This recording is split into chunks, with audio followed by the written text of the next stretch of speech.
Raya and the Last Dragon is the story of Raya and the split nations of the dragon people. There's the Fang, there's the Heart, there's the Tail, and there's five nations. And her father is the leader of the Heart people, and they're in possession of what's called the Dragon Gem, which is the gem that helped the people survive the Drunes, who turn people into stone and they feed off people's fear. And her father wants to unite the nations once again, and he invites all of them to feast, and he tries to bring peace. But the problem is everybody wants the gem for themselves, and they think the hard people are almost hoarding the gem, and the fire people are smart. So she meets this little girl named Namari, and Namari gains her trust and tricks Raya into showing her where the gem is, and then all the people start fighting over it, and it breaks, and that brings the Drunes back, because when it was in one piece, the Drunes would stay away, and everybody gets turned to stone, and Raya gets thrown into the river by her father to protect her with one piece of the gem. Then it does a 6-year time jump where she finds the shipwreck, and she wakes up the dragon Sisu, who's been built up through 500 years of storytelling and traditions. And the dragon's like, hey, you know that kid that does the same project and gets the same grade but doesn't really do very much? Yeah, that's me. My brothers and sisters did most of the work. So Raya finds this out, and then she discovers that if they get all the gems back, they can put the stone back together. But each stone is in a different segment of population. And so they begin this journey, and of course, she's got the dragon scroll, which was traded between her and Namari, and she gave Namari a dragon pendant as well. So it's kind of like a trade-off. But she's got this map, and so she goes on this adventure, and Namari's following her.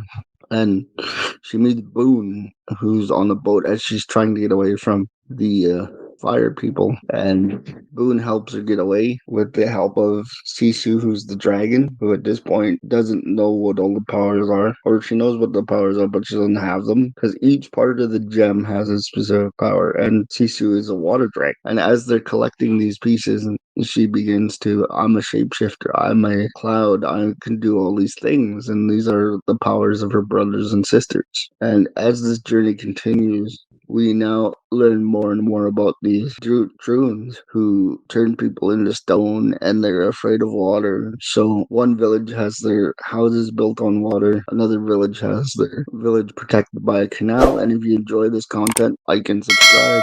As Raya is going and collecting these pieces, she goes to the village of where it's full of con artists, and she meets the baby and her monkeys, and the baby cons her, and she's like, really, a baby? And she tries to go see the chief, and the chief has been turned to stone, and the chief is actually the little old lady that has Sisu, who was taking things off credit, that she got caught, and she's like, we don't know, you pay us now. And the chief was going to leave her outside with the Drune, and Raya takes the stone from the chief, saves Sisu, and they continue on their journey, and they hit all four of these spots. And along the way, they meet a giant troll with an eye patch. They take the baby with them, and Jamari is still trying to find them and fight with them. And because all Jamari is really misunderstood. She wants the same thing that Raya does. She wants peace among the people, but her mother is greedy with power, and she goes, "We got this way with being smart about the way we do things."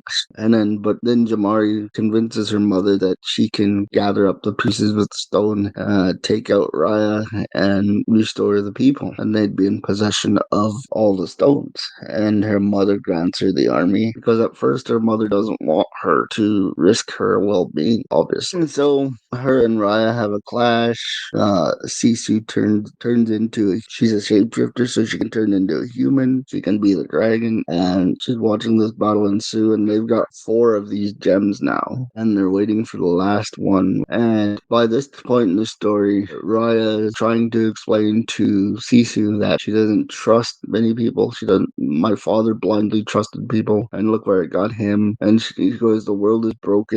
And Sisu's trying to be like, well, maybe the world is broken because you don't trust people. And again, don't forget to subscribe to the channel. So they continue on this adventure. There's a scene where Boone's coming up with a plan in his head where he takes out everybody, and then Sisu's like, maybe we should just bring them gifts. So eventually what happens is Raya sends the little dragon pendant to Namari, and Namari puts the firework in the air to let them know that they'll work together. And of course, Namari is setting a trap, and Sisu doesn't want to believe that Namari could do this. And she's like, I trust you. And then she accidentally shoots an arrow at Sisu and falls in the water, and then the Drunes take over because what happens is the crystals lose their power, and all the entire crew have battling these Drunes. And then Raya's like, there's a scene where Sisu pops in her head and she's like, it could have been any one of us, but they trusted me because Sisu was the youngest one. And they're all like, we'll never trust Jamari because she's double crossed us more than once. And she goes, I'll take the first step then, and gives her the gem, and it turns to stone. And each one of them makes the sacrifice, including Jamari, who puts the stone back together before she turns to stone, and it gets rid of the Drunes, and the dragons and the people all come back. They reunite, and that is the story of Raya and the Last Dragon. She gets to reunite her with her father after 6 years, and everybody lives peacefully. Like I said, it's just a little bit of that Disney magic, and don't forget to like and subscribe. And until next time, may your ego come from a place that keeps you humble. I'm Mo Money. Mamba out.